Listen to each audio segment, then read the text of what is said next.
Welcome along to the Transfer Show. Dharmesh Chef and Michael Bridger here with the best transfer lines. Right, let's get straight to the topic that's been at the centre of this window.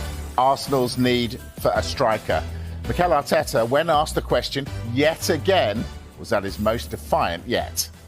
This is the Football Show. It's a huge win for Arsenal on Saturday, despite that red card drama, as we discussed on Ref Watch. Mikel Arteta's side got a 1-0 win at Wolves, thanks to Riccardo Calafiore's goal.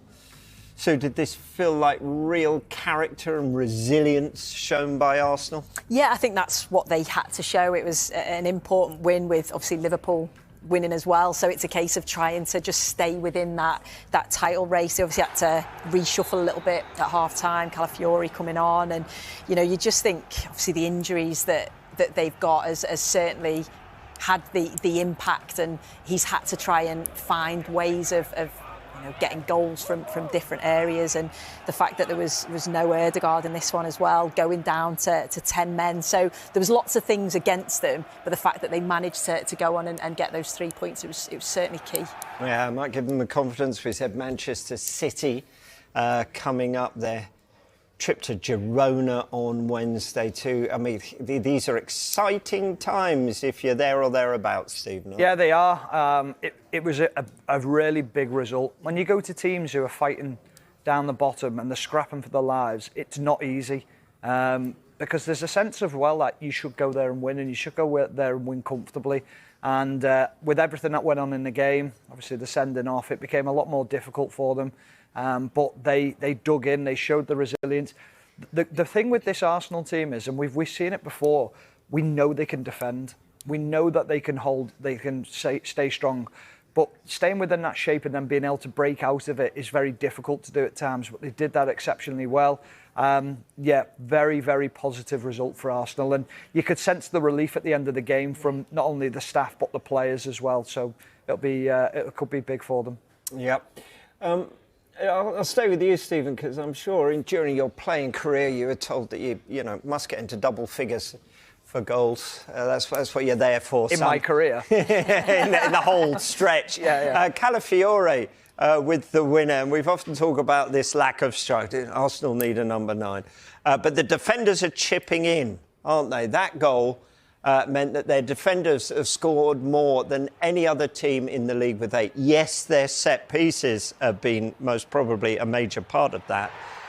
But scoring a goal in open play like that is key, isn't it? Yeah, I wasn't allowed past the halfway line, Rob. I got a nosebleed if I went past that far. But do you know what I really liked about it? The confidence to take it first time, because that's not an easy opportunity to take. That is someone who trusts themselves, who wants to take that chance. I think the good thing is as well, he kept it low. If it goes across and it ricochets off someone else and goes in, you've done everything right in that situation. But again, I go back to where you are in the game and how you're playing. To push your fullbacks that high up in the game, late on, trying to get a winner, tells you everything. I think it was almost a feeling of, we've got to go for this, we need to win this game, and you've got to have bravery within your team as well. So, yeah, I could have learnt a thing or two, couldn't I, getting forward. I could just imagine you winning the Golden Boot. No. At least one of us can. Kai Havertz had scored in his last 2 games. I think it's fair to say, Sue, though, unfortunately for him, he missed some big chances in this one. What have we got? We got a week and about 10 and a half hours left in the transfer window. What are they going to do? I think Mikel Arteta has said that they are actively looking for more attacking options. I think the injuries to the players that they've had injured is bound to accelerate that process, but it's just always difficult in January. We speak about, will they be overpriced? Will they be the right sort of player? You've got to bring in a player that's going to add to your squad and make it better, not just a squad player. So, yeah, it's been a debate for a long period of time, hasn't it? Do Arsenal need that out-and-out number 9? We know that Mikel Arteta likes to share the goals around, whether it's defenders, whether it's midfielders chipping in, whether it's set pieces. But you just feel with the injuries that they've got to those attacking options, they'll certainly be looking. If they don't sign anyone of significance, I mean, they could sign a young player from wherever. of significance. What does that tell us about their title aspirations? I don't think it tells you too much. I think it just tells you that they can't find the right fit for the team. And Mikel Arteta has stated that he won't just bring anyone in. If it improves the squad, if it makes them better and he's the right fit, then they'll bring it in if they can do the deal. You can't just go and buy a player for the sake of buying a player. It's got to stack up. The money's got to be right. Everything's got to be right. The personality profile. People often throw names about a player and you go, OK, so what does he do in his private life? Look, people love throwing names out. What does he do? I don't know. So how will he settle on this in this country? Well, I don't know that. So how do you think he's just going to suddenly sign for Arsenal or sign for Man City, or Liverpool, whoever? There's so much work that goes into being done here. This is let's just throw a figure out. So £50 million player. It's not just £50 million that you're signing that player for. You are then going to spend probably £50 to £100 million on wages. Do you think they just go, oh, he scored 20 goals in the Bundesliga last year or 20 goals in La Liga. Let's just go and sign him off a whim.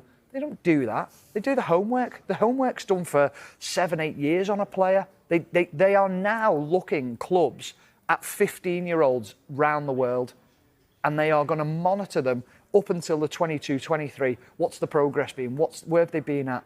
This isn't just we go out and sign anyone.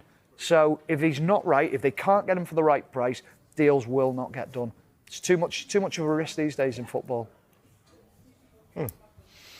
Let's get the Wolves. 4 defeats in a row now.